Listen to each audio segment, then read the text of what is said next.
போல பழகுது. ஏன் வேலைக்கு போல? தலையே வலிக்குது, உடம்பு சரியில்லை. தலை வலிக்குது, படுத்துக்கு படுத்துக்கு. சங்கத்துல வேற போன மாசமே 2500 ரூபாய் கட்டலான்னு கேட்டாங்க, இந்த மாசமும் கட்டலான்னு கேட்பாங்க. உனக்கு தலை வலிக்குது, நீ படுத்துக்கு. சுடு தண்ணி என்ன வச்சு தரவா?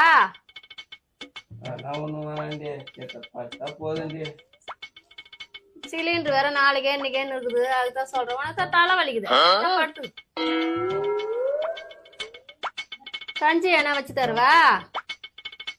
மாத்திரை போட்டுக்கிறே, தூங்குனா சரியா போயிருந்து. அரிசி வேற ஒருபடி தான் இருக்குது, அதுக்கு தான் சொல்றோம். உனக்கு தலைவலி, படுத்துக்கு படுத்துக்கு. தண்டல்காரங்க வேற வருவாங்க, போன வாரமே இல்லைன்னு சொல்லிட்டான், இந்த வாரமும் வந்து வாசல்ல நிப்பாங்க. விதி இனிமே உடம்பு சரியில்லாம் சத்தியமா இந்த வீட்டுல படுக்க மாட்டேன்.